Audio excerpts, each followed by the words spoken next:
What's good, YouTube? It's me, Squiddy, again with another replay of Swordsoul in the Diamond rank. So today my opponent goes first and plays Reinforcement of the Army for Sky Striker Ray.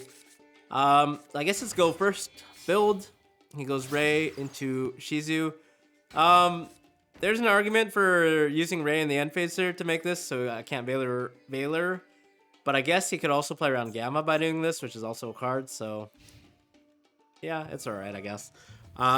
He obviously adds Engage. His start is not great. I think obviously he has one card and maybe like up to 3 hand traps, so it's doable. My hand's pretty good though. I start off with Pot of Desires because again, like my hand is really susceptible to Maxi. If he Maxis me, I like lose on the spot almost. So I need to draw into Crossout Designator / Called By / Ash ASAP. That's why I always Pot of Desires first, so I don't have a way to beat Maxi.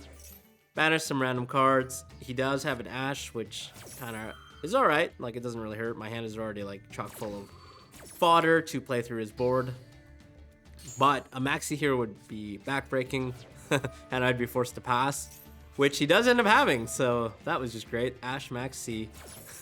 So I'm going to summon Mashuda, and obviously I can't do anything else here. I could try to go for game, but like he has a back row. He's going to draw a million cards. Sky Striker obviously played tons of hand traps, so I don't think I'm going to be able to kill him. But here I actually decide to go for the Chisao because it allows him, obviously he draws 2 cards, but I get a free search and a negate, so I think it evens out. But so that's why I normal summon Adara to try and do that. He obviously flips There Can Be Only One, which is like game for against this deck. My only out is basically Mashuda. So I decide to send her and then set this. I set this randomly in this column to make him, to bluff the Imperm, make him think it's his Imperm for whatever reason, and he has to Afterburners to get rid of it, so I can't negate the effect on my turn. He plays a main deck Harvey's Feather Duster, which is weird because he chose to go first, but I guess. I decided to chain the Blackout to pop this card that just like kills my entire deck, and obviously just pop this because why not?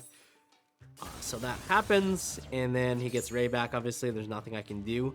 Looking pretty bad for me, just because he has like a way to resolve Engage now for 3 spells engraved.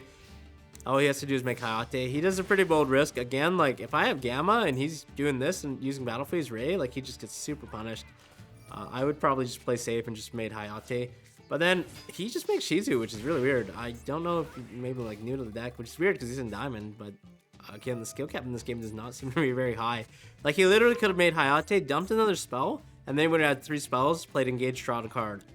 Instead, he did the, like, made Shizu. Like, now he can't even make Kagari. I don't get it. I'm so confused here. This is probably the only reason why, like, I was still in this game, because he's playing so bad. He had double Engage, too.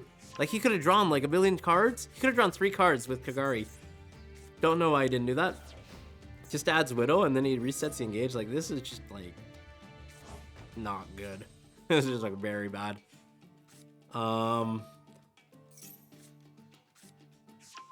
and then he adds another Widow. Like, another thing you could have done is just held this in hand, because the way like this game is bugged, so you can't search before activating multi-roll unless you don't activate any Sky Striker spells before you play it.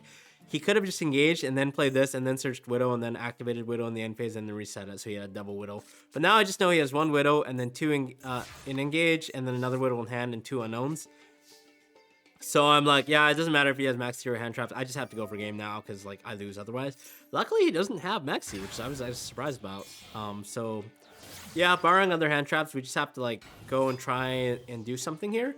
And I decide, obviously, first and foremost, to bounce Widow Anchor that we knew he reset off of this.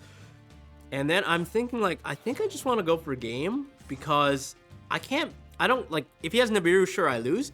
But if I don't kill him this turn, he probably wins next turn because he has Engage and Widow Anchor, double Widow Anchor in hand, and like a bunch of advantage, bunch of resources. Still hasn't used Kagari, so I'm like, yeah, I'm just gonna go for game. Obviously, like it took me a minute to think, but then I was like, oh, I do have game because I have this card, which allows me to banish Ray when it's activating in the graveyard, which is super cool.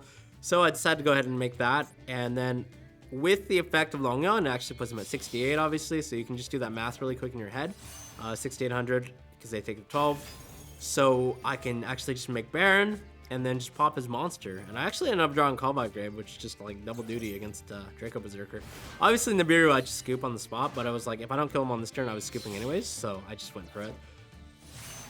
And it actually paid off because I make Pharaoh here, and then I can just burn him for 12, so he's at 68.